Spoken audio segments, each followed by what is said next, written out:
Bismillah ar-Rahman ar-Rahim. Wassalatu wassalam ala Muhammad wa ba'd.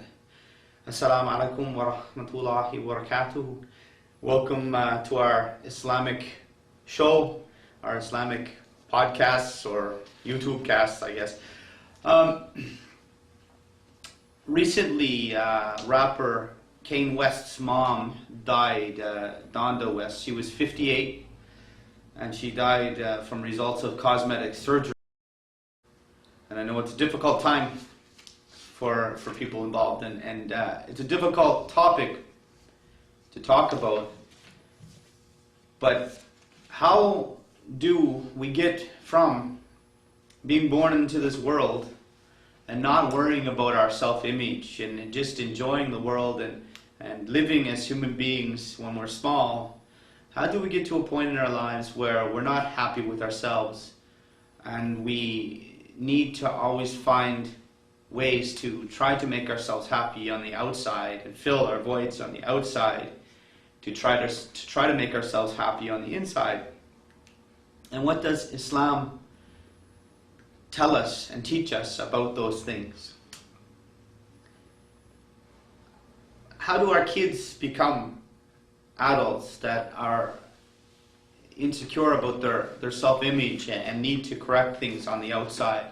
And why are we a society that is just dying from the outside? And who tells us not to be happy? Who tells us that we aren't good enough? Who tells us that we need to look a certain way? Who tells us that we need to have a certain size waist? Who tells us that we need to have a certain size bust as a woman? Who tells us that we need to have a certain color lips to attract a certain male? Who tells us the type of people we're supposed to be attracted to? Who tells us what our ideals should be in life? And who tells us what we should be living our daily life trying to reach? What goal are we trying to reach?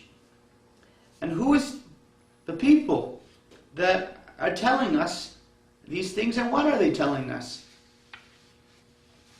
How do we teach our children about image?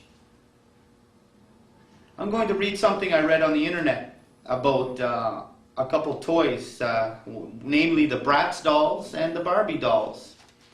Although they were introduced only 3 years ago at the 2001 Toy Fair in New York, the Bratz, Chloe, Dana, Jade, Sasha, Yasmin, Fiona, Roxy, Megan, and Phoebe have won the People's Choice Toy of the Year award 3 years running, and last Christmas supplanted Barbie as the #1 selling fashion doll in America.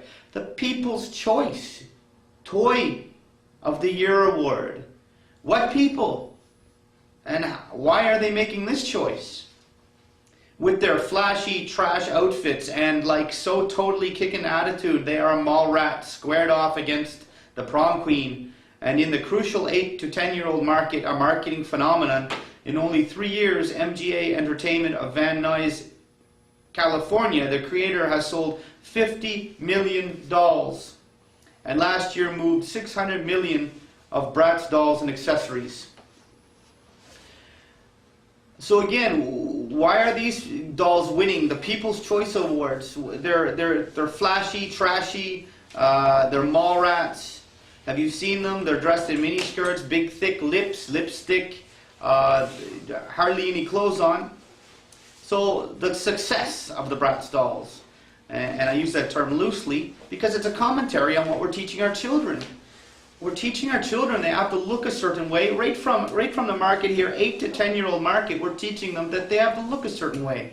They have to act a certain way. They have to be flashy, trashy. They have to be mall rats. This is what we're teaching them. This is what we're putting in their hands. This is what we're giving them as toys. And they're the People's Choice toys.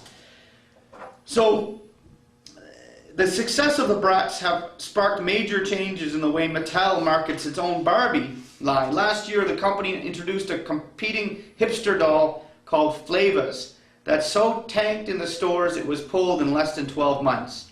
This year, Mattel announced in February that Barbie was dumping her boyfriend of 43 years, Ken, and as a single girl again would become one in a clique of Cali girls. Chelsea, Noli, Barbie, Madison, Kenzie, and Delancey, who dress in butterfly punk outfits and chase haughty boyfriends named Sutton, Hudson, and River around Jammin', Jamaica, and a 30-piece party pad that comes complete with makeout couch, munchies, and dance-worthy music. Comes complete with a makeout couch, munchies, and dance-worthy music. So, what are we teaching our kids about self-image? So as a female, as a woman, we are teaching our children they have to dress a certain way to attract certain men, and then we give them a makeout couch. And then we wonder why the prevalence of teenage pregnancies is skyrocketing when this toy becomes the People's Choice Award.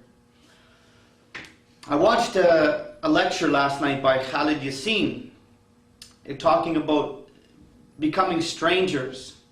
And it talked about the Muslims and Islam. Islam meaning submission to God. Muslims meaning one who submits to God. That Islam came into the world as a stranger. Of course, when Muhammad sallallahu alaihi wasallam preached Islam early, it was strange to the Arabs of the time, to the Meccans of the time, and they fought against it because he got rid of all the idols. He got rid of all the idol worshipping. So what has become our idols? What are we worshipping now? What are we telling our children to worship? And again, we speak up as Muslims, as ones who submit to God, and we want to be strangers to this world because we don't want our children to be taught in this manner. We want them to stand up and become adults and respect each other, and we want the women, we want our girls to feel good about themselves. We want our children to feel good about who they are. We want our children to have self-respect and to have strong identity and have good self-esteem. As we can see, this is how we teach our kids early on, and we can see the results in society about what's happening here. Again, who's teaching ourselves, and who's teaching ourselves not to be happy with ourselves? And I know it's big business and big money that are teaching us not to be happy with ourselves. Brat's $600 million. $600 million. Antidepressants. Should investors forget about antidepressants? Perhaps the market estimated at $10 billion has reached capacity. But how can 19 million depressed Americans possibly be wrong? Why so many people depressed? Here's a quote from the internet here. Any antidepressant drug ends up being a $2 billion drug at least. But we've seen the depression market really slow down, said John LaCroix, analyst for Texas Blakeroder. Antidepressant sales grew just 3%. Just 3%, he's saying. They just grew 3% in 2005, said LaCroix. Down from 4% in 2004 and 5.5% in 2003. It's a big but lackluster market, he said. So here's the sellers of the antidepressants. And they're depressed about their sales going down. They're not happy about the world getting better, or maybe some people are feeling better about themselves. They're depressed themselves because their sales are down. They want us to be unhappy. They want us to, these toy companies here, brats, they want us, it's all a big chain of events. They want us to feel bad about ourselves, and we move into the next phase of our lives where we need makeup and cosmetics and lipstick and everything else to feel better about ourselves. 1997 national totals for cosmetic procedures. Total cosmetic procedures in 1997 in the United States, 2,099,173. 2,099,173. The top 5 procedures nationally: chemical peel, 481,000. Collagen injection, 347,000. Liposuction, 176,000. Cosmetic eyelid surgery, 159,000. Laser skin resurfacing, 154,000.